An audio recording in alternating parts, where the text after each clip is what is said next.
हरे कृष्ण। यह प्रवचन परम पूज्य स्वामी श्री शरणानंद जी के द्वारा दिनांक 24 अगस्त 1954 को दिया गया। विषय निर्मलता की प्राप्ति। मेरे निज स्वरूप उपस्थित महानुभाव, यद्यपि सारे संसार के मनुष्य अपने को मानव ही मानते हैं और वास्तव में मानवता भी एक ही है, परंतु इस मानवता को जब हम अपनी अनेक प्रकार की मान्यताओं में आबद्ध कर लेते हैं, तब स्नेह की एकता, निर्मलता, अभिन्नता आदि दिव्यता से रहित हो जाते हैं, जो वास्तव में अमानवता है। इस अमानवता से मुक्त होने के लिए निर्मलता की ओर गतिशील होना अनिवार्य है, कारण कि निर्मलता के बिना कोई मानव नहीं हो सकता। अब विचार यह करना है कि निर्मलता का वास्तविक स्वरूप क्या है, तो कहना होगा कि जिससे जातीय तथा स्वरूप की एकता नहीं है, उसका अपने में आरोप कर लेना ही मलिनता है। उस मलिनता का त्याग करना ही वास्तविक निर्मलता है। वही वस्त्र निर्मल कहलाएगा जिसमें वस्त्र से भिन्न और किसी वस्तु का समावेश न हुआ हो। यदि किसी कारण वस्त्र में अन्य वस्तु का समावेश हो गया है, तो उसके निकाल देने पर ही वस्त्र निर्मल हो सकेगा। उसी प्रकार हमारे जीवन में राग, द्वेष आदि का जो समावेश हो गया है, उनके निकालने पर ही हम निर्मल हो सकेंगे। अब विचार यह करना है कि राग, द्वेष की उत्पत्ति क्यों होती है,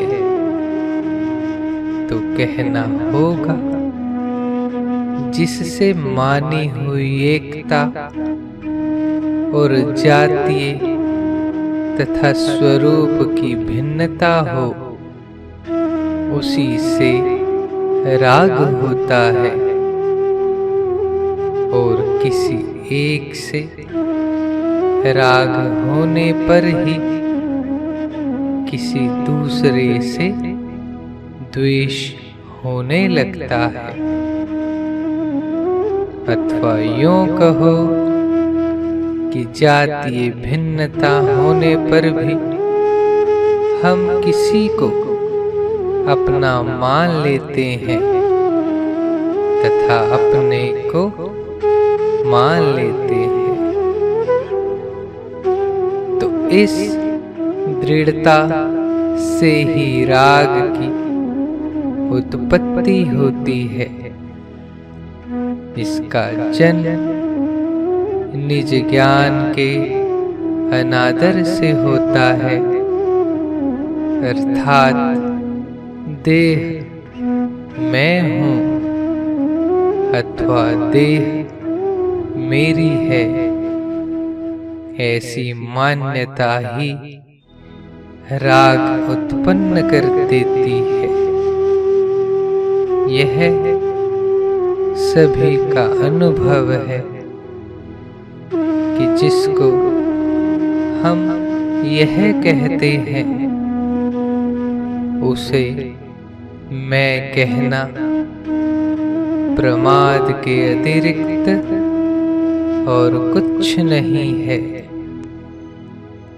शरीर, इंद्रिय, मन, बुद्धि आदि सभी को यह कहकर अथवा मेरा कहकर ही संबोधित करते हैं। इस अनुभूति के आधार पर शरीर को अपना स्वरूप नहीं कह सकते। जब शरीर के साथ ही मैंपन सिद्ध नहीं हो सकता तो किसी अन्य के साथ मैं लगाना कहाँ तक सही सिद्ध हो सकता है, अर्थात कदापि नहीं। इससे यह स्पष्ट हो जाता है कि सीमित मैं और सीमित मेरे ही राग द्वेष का मूल है, जो वास्तव में अविवेक है। यद्यपि साधन रूप मान्यता भले ही मान्य हो, क्योंकि साधन रूप मान्यता किसी कर्तव्य का आदेश देती है, किंतु मान्यता को मैं मान लेना किसी को भी मान्य नहीं है। यह नियम है कि कर्तव्य पालन करने वाले को लक्ष्य तक पहुंचाने में समर्थ है, किंतु कर्तव्य शून्य मान्यता तो अनर्थ ही सिद्ध करती है, जो अमानवता है। इस दृष्टि से सार्थक मान्यता का अर्थ हुआ कर्तव्य को प्रकाशित करने वाला विधान। कर्तव्य का अर्थ है दूसरों के अधिकार की रक्षा। जिन प्रवृत्तियों से दूसरों के अधिकार की रक्षा नहीं होती, उन प्रवृत्तियों को तो अकर्तव्य ही मानना होगा। इतना ही नहीं, यदि किसी कर्तव्य के नाम पर किसी अधिकार का अपहरण करके किसी दूसरे के अधिकार की रक्षा की जाए तो उसे कर्तव्य मानना प्रमाद होगा।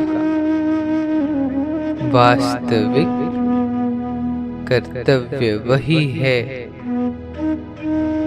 जिससे किसी का अहित न हो, और कर्तव्य पालन करने पर कर्ता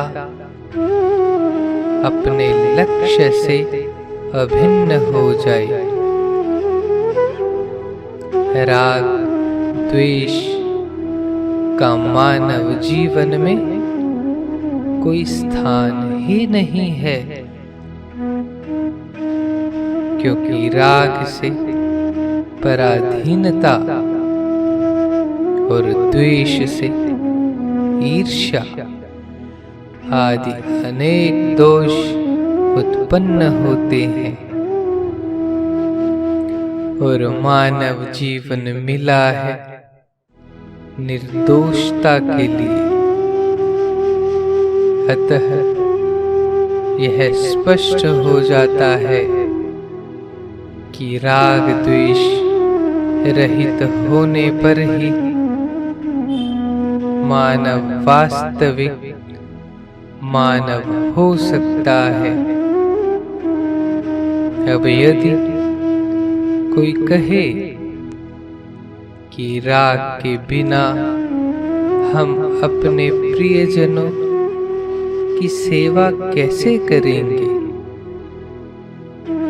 तो कहना होगा कि सेवा करने के लिए राग अपेक्षित नहीं है, अपितु उदारता की अपेक्षा है।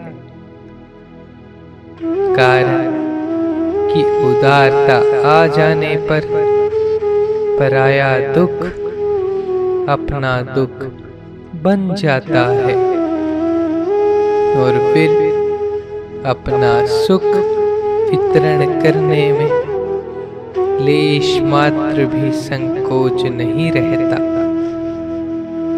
इतना ही नहीं, सुख भोग की आसक्ति का अंत हो जाता है। यही सेवा की वास्तविक सार्थकता है। सेवा का अंत किसी वस्तु पद आदि की प्राप्ति में नहीं है। सेवा का अंत तो त्याग में, और त्याग का अंत प्रेम में होता है।